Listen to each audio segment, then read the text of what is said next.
Hello and welcome, dear students. As I have already told you that in the next video lecture, I will be discussing the last topic of class 10 social science component political science, and that is power sharing. So this will be the last topic of this chapter and most important topic.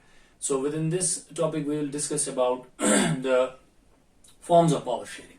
ठीक है, तो इस topic में इस video lecture में हम क्या करेंगे, पावर शेयरिंग का जो लास्ट पार्ट है, पावर शेयरिंग का जो लास्ट क्वेश्चन है वो इंपॉर्टेंट क्वेश्चन है, और ये क्वेश्चन जो ये लॉन्ग आंसर क्वेश्चन पूछा जा सकता है, और एग्जाम में जब भी ये क्वेश्चन आता है तो लॉन्ग आंसर ही आता है. ठीक है, तो चलिए स्टार्ट करते हैं. आज का जो हमारा टॉपिक रहेगा that is forms of power sharing. ठीक है, forms of power sharing. Power sharing जो है उसकी कितनी किस्में हैं. पिछले वीडियो लेक्चर में मैंने आपको क्या बताया था, मैंने आपको बताया था कि पावर शेयरिंग जो है, पावर शेयरिंग किसको कहते हैं हम. ठीक है, उसकी डेफिनेशन मैंने आपको बताई थी, और उसके बाद मैंने आपको क्या बताया था, why power sharing is necessary. तो मैंने वहां पे आपको रीजंस बताए थे. ठीक है, तो ब्रॉडली मैंने कैटेगराइज किया था पावर शेयरिंग को दो रीजंस में. उसमें मैंने प्रूडेंशियल रीजन बताया था, फिर मॉरल रीजंस मैंने आपको बताया था. ठीक है, फिर वहां पे मैंने आपको दोनों ब्रॉडली क्लास पे करने के बाद मैंने वहां पे डिटेल में दोनों में पॉइंट्स मैंने आपको बताए थे. तो यहाँ इस टॉपिक में हम क्या देखेंगे, forms of power sharing. Power sharing की कितनी किस्में हैं, ठीक है, कौन कौन सी फॉर्म है, कौन कौन सी शक्ल है पावर शेयरिंग की, वो यहाँ पे देखेंगे. तो चलिए, जनरली आप याद रखेंगे there are 4 forms of power sharing.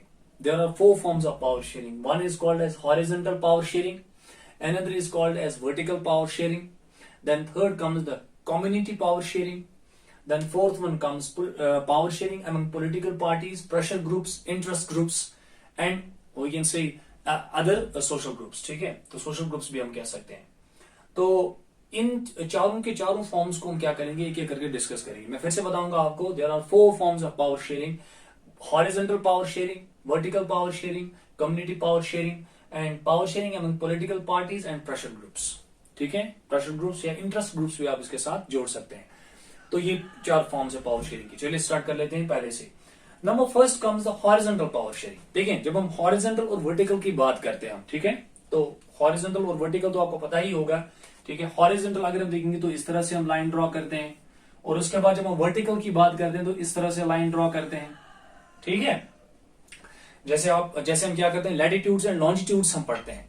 ठीक, जो लैटिट्यूड्स होते हैं वो क्या होते हैं, लैटिट्यूड्स हॉरिजॉन्टल लाइंस होते हैं, है ना. और इसी तरह से जो लॉन्जिट्यूड्स होते हैं, लॉन्जिट्यूड्स क्या होते हैं, लॉन्जिट्यूड्स वर्टिकल लाइंस होते हैं जो ग्लोब पे ड्रॉ किए गए होते हैं, है ना. वी कैन से लैटिट्यूड्स और those horizontal lines which runs from west to east, है ना. हमारी ग्लोब पे वो क्या करते हैं, रन, हमारी अर्थ पे वो रन करते हैं from the west to east.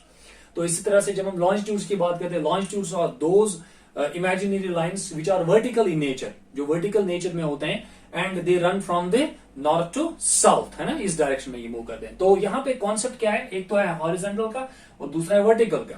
पहले आपको डायरेक्ट ये समझना है, हॉरिजॉन्टल का मतलब होता है जो इस तरह से होगा, ठीक, जिसको हम लेटरल भी कहते हैं, लेटा हुआ. ठीक है, इस हिसाब से. और दूसरा होता है, दूसरा क्या होता है, vertical, which is vertical in nature. ठीक है, जो इस तरह से, जो खड़ा होता है इस तरह से, स्ट्रेट, है ना, इस तरह से. This is called vertical and this is called we can say horizontal. ठीक है, तो सबसे पहला यहां पे क्या है, power sharing, horizontal power sharing. We are discussing here 4 forms of power sharing. 4 forms of power sharing: horizontal power sharing, vertical power sharing, community power sharing, political power sharing among political parties, pressure groups and interest groups. ठीक है, I will mention here interest groups. Interest groups, interest groups. ठीक, तो ये 4th form है. अब यहां पे हम पहला वाला डिस्कस कर रहे हैं, हॉरिजॉन्टल पावर शेयरिंग. ठीक, अभी मैं आपको बता रहा था हॉरिजॉन्टल क्या होता है और वर्टिकल क्या होता है. ठीक है, अब देखें हॉरिजॉन्टल पावर शेयरिंग में क्या होता है, power is shared among different organs of government. ठीक, power is shared among different organs of government. Power को क्या किया जाता है, शेयर किया जाता है गवर्नमेंट के डिफरेंट ऑर्गन्स में. जैसे हमारी बॉडी के डिफरेंट ऑर्गन्स होते हैं, आर्म है, आई है, हेड. इसी तरह से हमारी जो गवर्नमेंट होती है उनके भी अपने अपने डिफरेंट ऑर्गन्स होते हैं. ठीक, so there are 3 important organs. One is called as legislature, one organ is called as legislature, second organ is called as executive, third important organ is called judiciary. these are three important organs of government. ठीक, government जो होती है उसके 3 important organs होते हैं, legislature, executive and judiciary. So horizontal power sharing में power को क्या किया जाता है, पावर शेयर किया जाता है. लेकिन किसके दरमियान पावर शेयर किया जाता है, among different organs of government. Power is shared among different organs of government, and the organs are legislature, executive and judiciary. अब यहां पे मैं आपको अलग अलग से बताऊंगा क्या होता है ये 3 चीजें. देखें, सबसे पहले आपको समझना है लेजिस्लेचर क्या होता है. लेजिस्लेचर आप सिंपल तरीके से याद रखें, एक लाइन में याद रखें, लॉ मेकिंग बॉडी. सिंपल, ठीक. लेजिस्लेचर में वो लोग होते हैं जो लॉ बनाते हैं.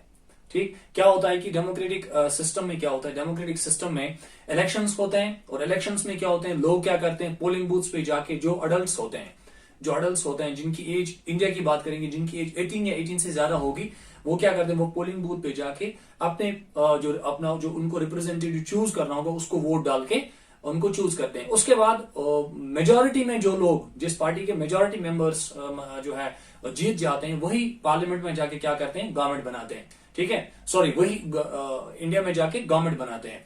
और उसके बाद क्या होता है, हमारे इंडिया के अंदर मोस्ट इंपॉर्टेंटली याद रखेंगे कि इंपॉर्टेंट इंस्टीट्यूशन है, दैट्स कॉल्ड पार्लियामेंट. पार्लियामेंट के हमारे 2 हाउसेस हैं, one is called as Lok Sabha and another is called Rajya Sabha. ये मैं आपको जल्दी जल्दी क्यों बता रहा हूं, क्योंकि यहाँ पे वो डिटेल टॉपिक है नहीं. अगर यहाँ पे पार्लियामेंट होता या पार्लियामेंट्री सिस्टम ऑफ गवर्नमेंट होता तो मैं आपको बताता.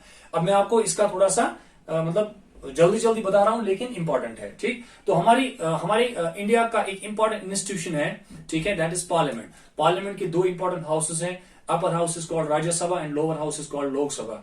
लोकसभा के हमारे जो मेंबर्स होते हैं वो कितने होते हैं, दैट इज 545 से लेकर 550 तक होते हैं. ठीक है, ये एक रेंज रहता है. हम कहते हैं 545 टू 5, ये भी हम कहते हैं 550. लेकिन जब आपको एग्जाम में कभी आएगा तो आपको 550 आंसर देना है. ठीक है, ओके. अब वो जो 545 या 550 मेंबर्स होते हैं वो कौन होते हैं, वो लोग होते हैं जिनको लोगों ने वोट कास्ट करके वहां पे भेजा होता है. वो लोगों के रिप्रेजेंटेटिव्स होते हैं. ठीक है, और क्या होता है कि जब भी कंट्री में कोई लॉ बनाना होता है, जैसे मैं बताऊंगा आपको, रिसेंटली बहुत सारे लॉज इस गवर्नमेंट के अंदर बहुत सारे लॉज बनाए गए. जैसे डिमोनेटाइजेशन का लॉ बनाया गया, जीएसटी का लॉ पास किया गया. ठीक है, ट्रिपल तलाक का जो लॉ था वो पास किया गया, फार्म बिल्स का लॉ पास किया गया.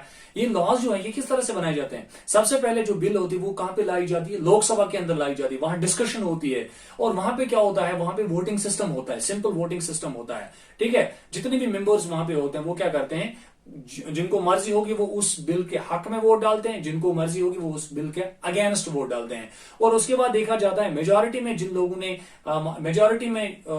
ने क्या किया होगा, बिल को वोट दिया होगा, उसी हिसाब से डिसीजन भी आता है. अब जहां पे वो लोग लॉ बना रहे होते हैं उसको क्या कहते हैं, उसी को तो लेजिस्लेचर कहते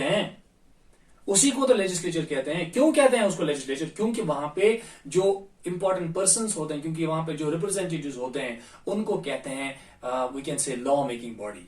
वो किस बॉडी में आते हैं, लॉ मेकिंग बॉडी में आते हैं, वो लॉज को बनाने वाले होते हैं. ठीक है, तो यहां पे क्या है, सिंपल आप याद रखेंगे, हॉरिजॉन्टल पावर शेयरिंग में पावर को शेयर किया जाता है among different organs of government. And important organs कौन कौन से, लेजिस्लेचर, एग्जीक्यूटिव, जुडिशरी, इनके दरमियान ही पावर को शेयर किया जाता है.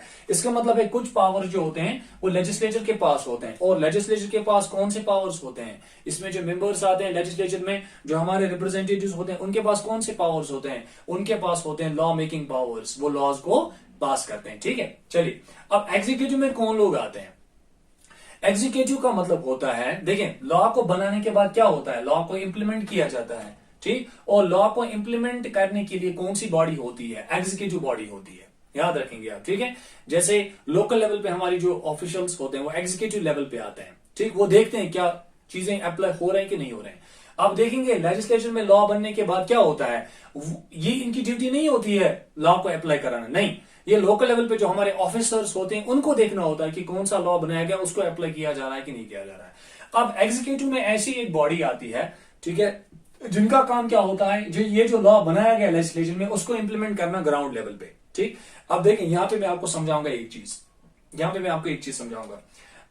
हमारे पास क्या है, हमारी इंडिया इज अ कंट्री. ठीक, इंडिया क्या है, एक कंट्री है, और कंट्री के सब यूनिट्स कौन होते हैं, एक सिंगल यूनिट है, एक सिंगल यूनिट है हमारे पास कंट्री, दैट्स इंडिया। और उनके सब यूनिट्स, कंट्री इंडिया के सब यूनिट्स कौन कौन से हैं? इसके जो सब यूनिट्स है दैट स्टेट्स, जो इंडिया के 28 स्टेट्स हैं और इसके जो 8 यूनियन टेरिटरीज हैं, ये इसके सब यूनिट्स कहलाते हैं। ठीक, अब अगर इंडिया के पार्लियामेंट के अंदर कोई लॉ बन गया, इसको अप्लाई कहां करना है? इसको अप्लाई कहां करना है? इस लॉ को अप्लाई कहां करना है? इस लॉ को तो स्टेट्स के अंदर ही अप्लाई करना है ना, स्टेट्स के अंदर अप्लाई करना है। तो इस लॉ को अप्लाई करने के लिए एक बॉडी होती है, ठीक है, उसको एग्जीक्यूटिव बॉडी कहती है। एग्जीक्यूटिव बॉडी का जो हेड होता है, मोस्ट इंपॉर्टेंट याद रखेंगे आप, एग्जीक्यूटिव बॉडी का जो हेड होता है that's called as president. Hindustan का जो सदर होता है, ठीक, हिंदुस्तान का जो सदर होता है वो एग्जीक्यूटिव बॉडी का हेड होता है। ठीक है, कोई भी लॉ इंप्लीमेंट अप्लाई करने से पहले लास्ट पे जो बिल होती है वो किसके पास जाती है? बिल जो होती है वो किसके पास जाती है? वो प्रेसिडेंट के पास जाती है। अगर प्रेसिडेंट अपना कॉन्सेंट दे, उसके बाद ही ये जो बिल है लॉ के शेप में बन के आती है और फिर स्टेट्स में अप्लाई होती है। अब यहाँ पे आपको आपके दिमाग में ये क्वेश्चन अराइज हो सकता है, या कोई भी आपसे ये क्वेश्चन पूछेगा, बताइए प्रेसिडेंट के पास ही क्यों ये बिल जाती है? क्योंकि प्रेसिडेंट को कहा जाता है head of the states. President is the head of the states. मैंने स्टेट नहीं कहा, मैंने कहा स्टेट्स। जितने भी स्टेट्स होते हैं उनका जो हेड होता है वो कौन होता है? वो होता है प्रेसिडेंट। दैट, अब देखें, लॉ बनाने के बाद कानून कहां अप्लाई करना है? वो तो स्टेट्स के अंदर अप्लाई करना है ना। तो ऑब्वियसली अप्लाई करने के लिए हेड के पास ही तो जाना है ना। पहले हेड तो देखेगा ना, क्या ये लॉ मेरी स्टेट के अप्लाई करने के लायक है कि नहीं है।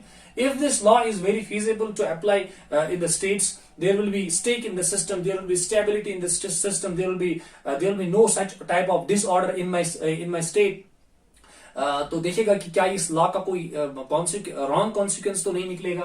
तो उस हिसाब से वो क्या करेगा, फिर उस हिसाब से वो फिर उस बिल को क्या करेगा, साइन करके उसको अपना कंसर्न देके पास करेगा। ठीक है, तो यहां पे आप याद रखेंगे एग्जीक्यूटिव बॉडी का काम क्या होता है? एग्जीक्यूटिव बॉडी का काम होता है लॉ की इंप्लीमेंटेशन देखना, और एग्जीक्यूटिव बॉडी के पास भी पावर है। So that means power is being shared. Legislature के पास अपना पावर है, वो लॉ बनाते हैं, उनको तो कोई नहीं कहेगा ना कि आप मत लॉ बनाओ, क्योंकि पावर है उनके पास।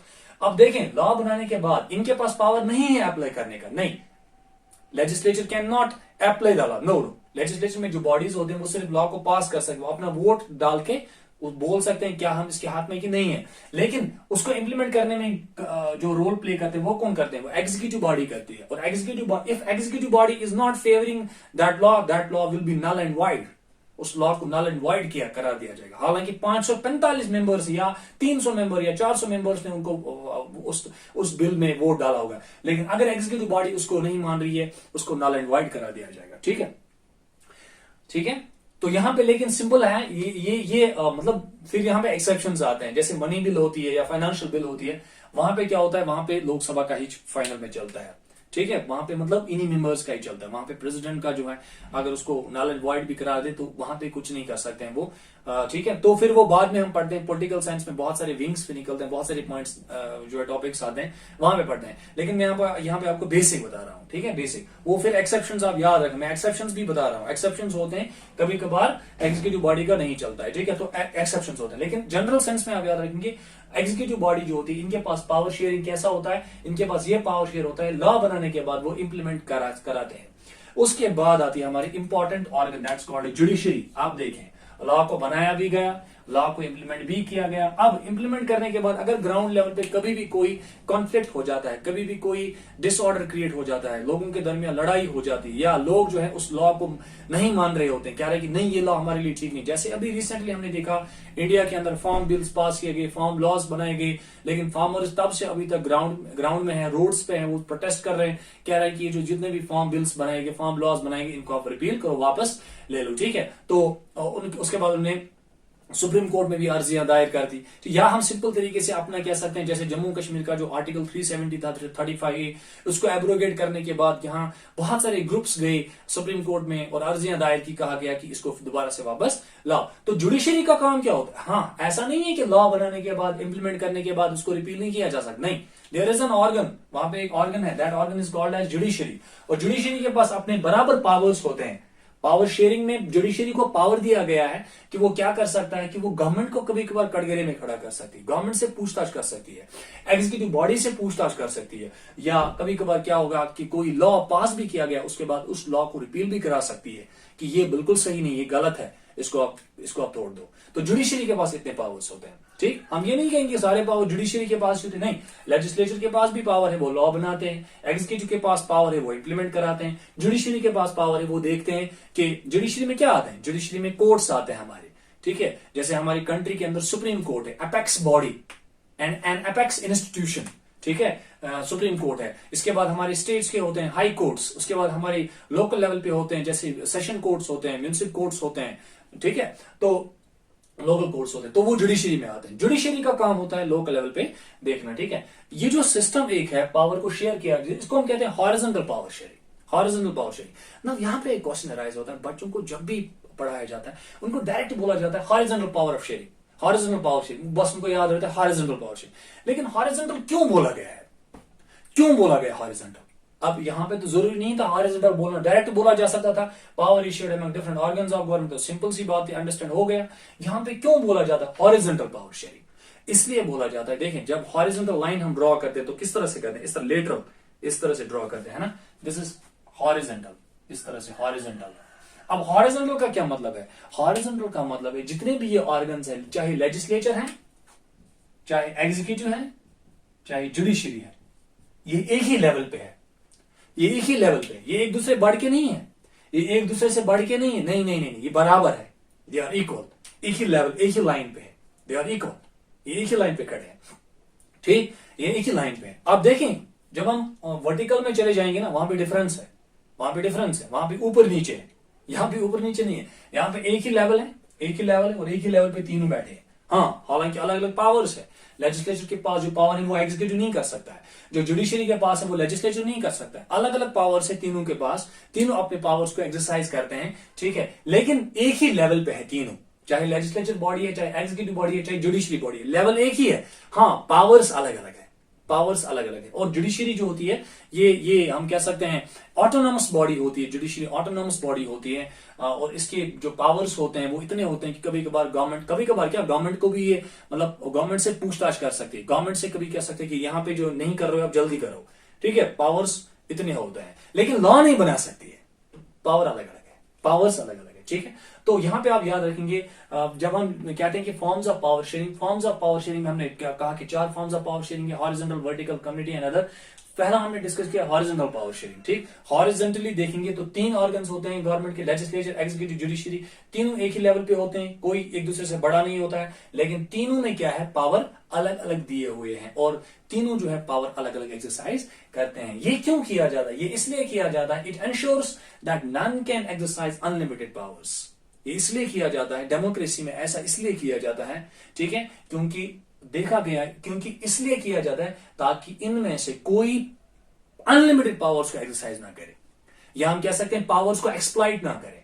हम कहते हैं कि जैसे डेमोक्रेसीज, वर्ल्ड में डेमोक्रेसीज आने से पहले मोस्टली कौन सी गवर्नमेंट्स प्रिवेलेड थी? जैसे हम कहते हैं मोनार्की, या तो मोनार्की गवर्नमेंट्स प्रिवेलेड थी या तो डिक्टेटरशिप गवर्नमेंट्स प्रिवेलेड थी। तो वो जो मोनार्कीज एंड डिक्टेटरशिप्स होते थे, वहां पे क्या होता था? वहां पे एक सिंगल रूलर होता था, और उसी के पास होते थे लेजिस्लेचर पावर भी, एग्जीक्यूटिव पावर भी, जुडिशरी पावर भी।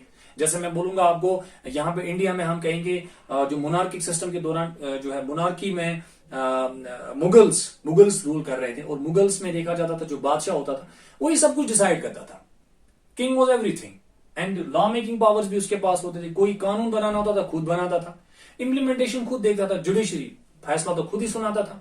तो कोई अलग अलग ऑर्गन नहीं होते थे, कोई अलग अलग बॉडी नहीं होती थी। लेकिन डेमोक्रेसी में ये एक इंपॉर्टेंट फीचर है कि डिफरेंट ऑर्गन्स के पास डिफरेंट पावर्स होते हैं, और ये इसलिए किया, पावर को इसलिए उनको अलग अलग इसलिए पावर दिए गए हैं अलग अलग बॉडीज को, ताकि देखा जाए कि कोई भी अनलिमिटेड पावर्स को एक्सरसाइज, कोई बॉडी अनलिमिटेड पावर्स एक्सरसाइज ना करें, ठीक है, पावर्स को एक्सप्लॉइट ना करें, और वहां पे लोग मुतासिर ना हो। And it also creates the balance of power among various institutions. So we have different institutions in the country, like अभी मैंने आपको एग्जांपल दी, parliament is an institution, like courts, those are institutions, ठीक है। तो ये हमारे इंस्टीट्यूशंस होते हैं, या प्रेसिडेंशियल ऑफिस एक इंस्टीट्यूशन है, अपने आप में एक बड़ा इंस्टीट्यूशन है। तो ये पावर्स को एक्सप्लॉइट ना करें, इसीलिए पावर को शेयर किया जाता है हॉरिजॉन्टली, ठीक है। एंड ये जो डिवीजन ऑफ पावर है, या हम कह सकते हैं ये जो अलग अलग पावर्स दिए गए हैं, जिसमें ये देखा जाए कि कोई अनलिमिटेड पावर्स को एक्सरसाइज ना करें, इसको क्या कहते हैं? इसको कहते हैं system of balance and checks, system of checks and balances. इसको क्या कहा जाता है? इसको कहा जाता है system of checks and balances. ये एक दूसरे को चेक करें, ये एक दूसरे के पावर्स को चेक करें, और उससे क्या होगा, उससे बैलेंस कायम होगा।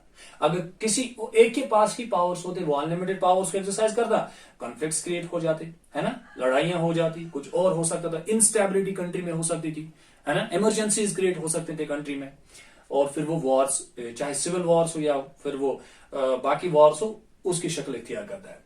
तो ये पहला आप याद रखेंगे, हॉरिजॉन्टल पावर शेयरिंग में पावर को शेयर किया जाता है among different organs of government like legislature, executive and judiciary. ठीक, इसलिए किया जाता है, it ensures that none can exercise unlimited powers and it we can say creates the balance of power among various institutions. Such balance are called as system of checks and balances.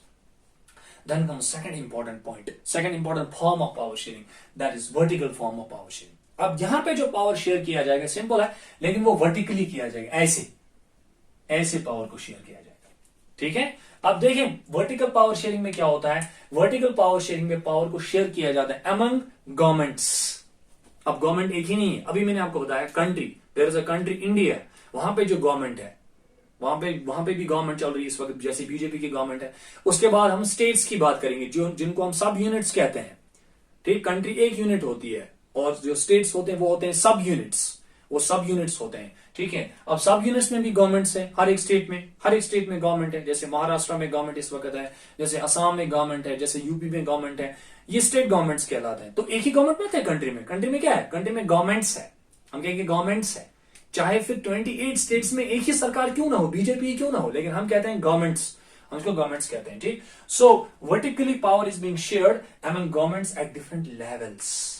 अब यहां पे levels आते हैं, वहां पे levels नहीं आए थे, वहां पे एक ही लेवल पे तीनों थे, यहां पे लेवल्स आते हैं अमंग डिफरेंट लेवल्स। यहां पे लेवल्स अलग अलग है। देखें, जैसे मैंने यहां पे बनाया है, अपर लेवल पे, सबसे ऊंचे लेवल पे कौन सी गवर्नमेंट हमारी है, जैसे हम कहेंगे सेंट्रल गवर्नमेंट, जिसको हम यूनियन गवर्नमेंट भी कहते हैं।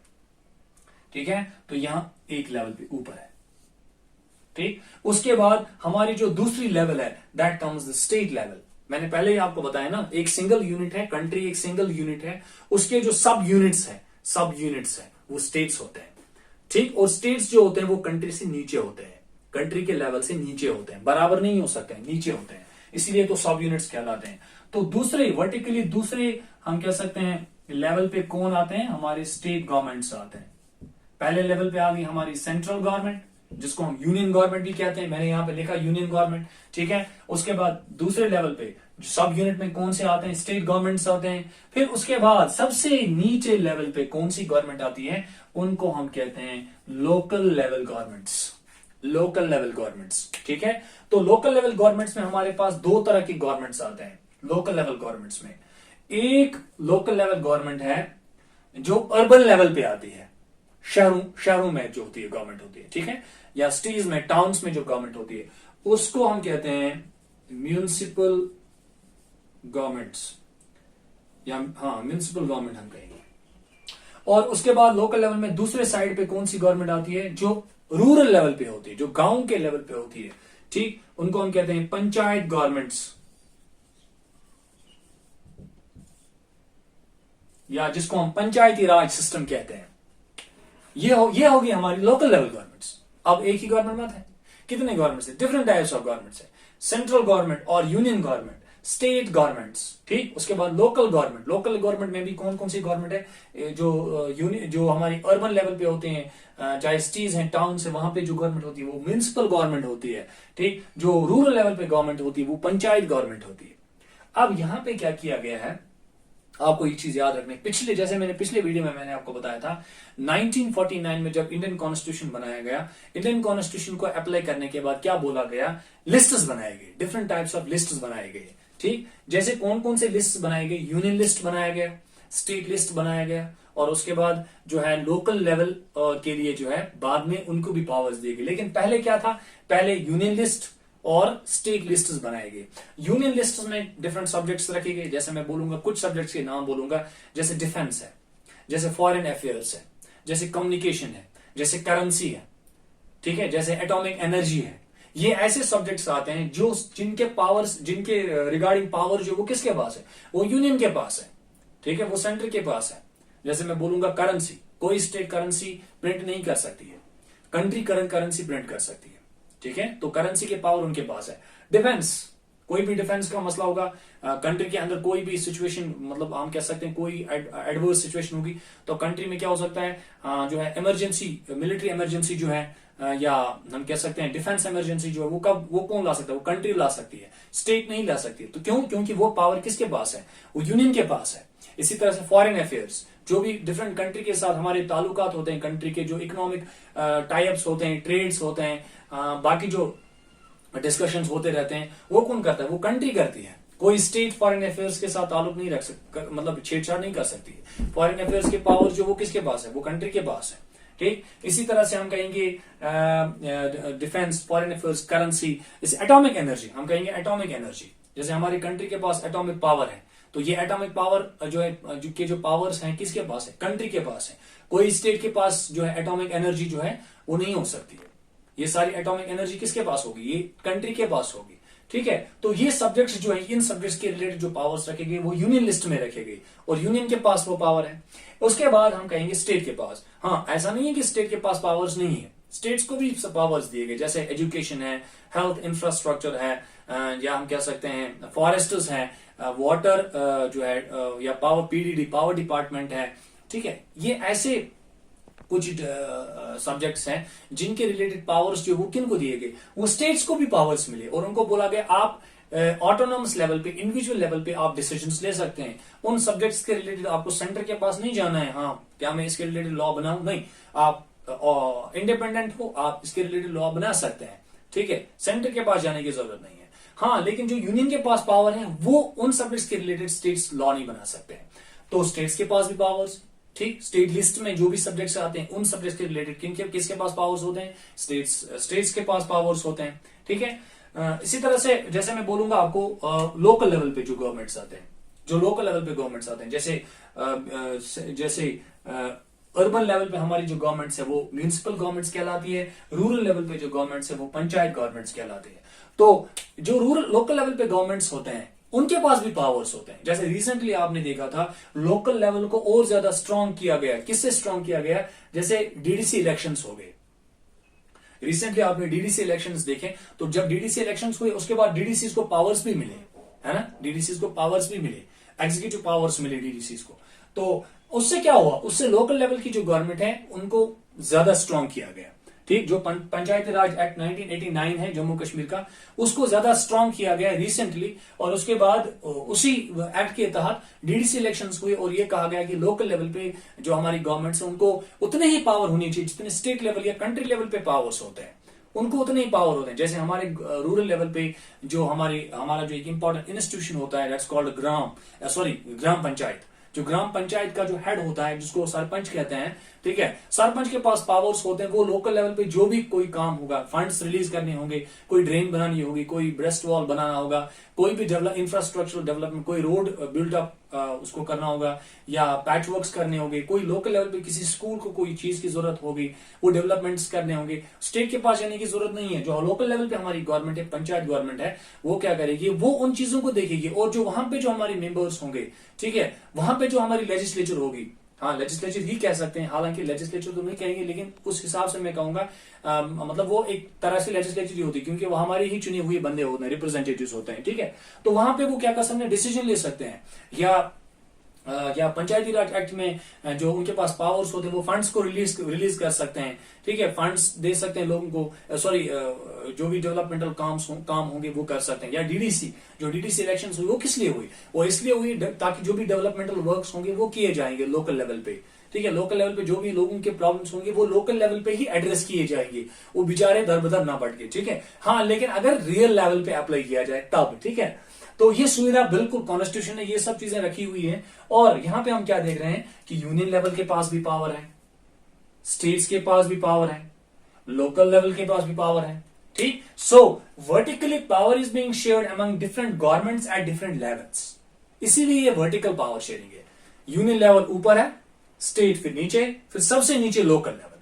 ठीक, तो ये क्या आते हैं, ये वर्टिकली आते हैं ना, ये वर्टिकली ड्रॉ किए गए ना, ये हॉरिजॉन्टली मत ड्रॉ किए गए, ये हॉरिजॉन्टली मत है, मतलब यहाँ पे मैं कहूंगा यहाँ पे यूनियन लेवल है, यहाँ पे स्टेट लेवल है, फिर इसी के बिल्कुल साथ में लोकल लेवल है, ऐसा तो नहीं कहेंगे ना। हम कहेंगे सेंट्रल लेवल या यूनियन लेवल ऊपर है, फिर उसके नीचे स्टेट है, फिर उससे सबसे नीचे जो हम कह सकते हैं कौन सी गवर्नमेंट है, लोकल लेवल गवर्नमेंट है, ठीक है। और हाँ, हालांकि हम कहेंगे सारे मतलब इक्वल पावर्स तो नहीं है, नहीं, इक्वल पावर्स नहीं है।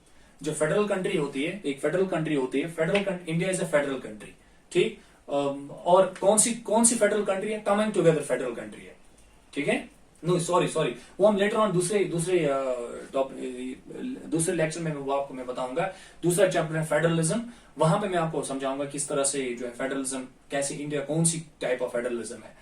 तो इंडिया के अंदर क्या है, इंडिया के अंदर क्या किया गया है, जो वर्टिकली है पावर को शेयर किया गया है at different levels of governments, among union government, state government and local level governments. हर एक के पास पावर है एट डिफरेंट लेवल्स, ठीक है। लेकिन यहाँ पे आपको याद रखना है उसको, वहां पे हम क्यों कहते हैं जो ऑर्गन्स डिफरेंट, जो power sharing among different organs में, उसको हम क्यों कहते हैं हॉरिजॉन्टली, क्योंकि वो एक ही लेवल पे है। यहाँ पे हम क्यों कहते हैं वर्टिकली, क्योंकि यहाँ पे गवर्नमेंट जो है वो इक्वल नहीं होते। इवन कि यहाँ पे ये भी हम समझेंगे कि जो यूनियन टेरिटरीज होते हैं उनके पास उतनी पावर्स नहीं होती जितने स्टेट्स के पास होते हैं। तो इसका मतलब है यहाँ पे इक्वालिटी नहीं है, यूनियन के पास ज्यादा पावर्स होते हैं, उसके बाद स्टेट के पास होते हैं, उसके बाद लोकल लेवल गवर्नमेंट्स के पास पावर्स होते हैं, लेकिन होते हैं, इसीलिए ये वर्टिकली पावर शेयर किया जाता है। Then third is community power sharing, इसको हम social division of power sharing कहते हैं। हाँ, अब कम्युनिटी पावर शेयरिंग क्यों कहते हैं, देखिए हमारी सोसाइटी में डिफरेंट कम्युनिटीज हैं, हमारी सोसाइटी में डिफरेंट कम्युनिटीज हैं, और हर एक कम्युनिटी को कंसिडर किया जाता है। खासतौर से जो इंडियन डेमोक्रेसी है, यहाँ पे जब कॉन्स्टिट्यूशन बनाया गया उस टाइम पे भी देखा गया कि जब ब्रिटिशर्स यहाँ पे थे, ब्रिटिशर्स ने जो हाल किया इंडिया का, वो इंडिया आजाद होने के बाद वैसा नहीं होना चाहिए। जो यहाँ के लोग हैं वो उस तरह के प्रॉब्लम्स को फेस नहीं करने चाहिए, इसीलिए क्या किया गया, हर एक कम्युनिटी को देखा गया और पावर को शेयर किया गया as far as the community is concern, ठीक। तो इसको हम क्या कहते हैं, social division of power sharing भी कहते हैं, because we have socially we are divided, ठीक। हाँ, वैसे तो डिवीजन नहीं है, हम कहेंगे different groups are here, different social groups are here, so that's called community power sharing. अब कम्युनिटी में पावर क्यों शेयर किया जाता है, चलो यहां तक तो ठीक था। इससे क्या होता है, जो हॉरिजॉन्टल और वर्टिकल पावर शेयरिंग है, इससे कंट्री में स्टेक रहता है, सिस्टम रहता है, बैलेंस रहता है। हाँ, कम्युनिटी पावर शेयरिंग से क्या होता है, जो हमारे रिलीजन एंड लिंग्विस्टिक ग्रुप्स होते हैं, डिफरेंट रिलीजियस ग्रुप्स, जैसे Muslims are living here in India, ठीक, Hindus are living here in India, Sikhs are living, ठीक, Bauddh are living, Christians are living, ठीक, different types of people are living here who belong to different religious groups, ठीक है, उनको consider किया गया।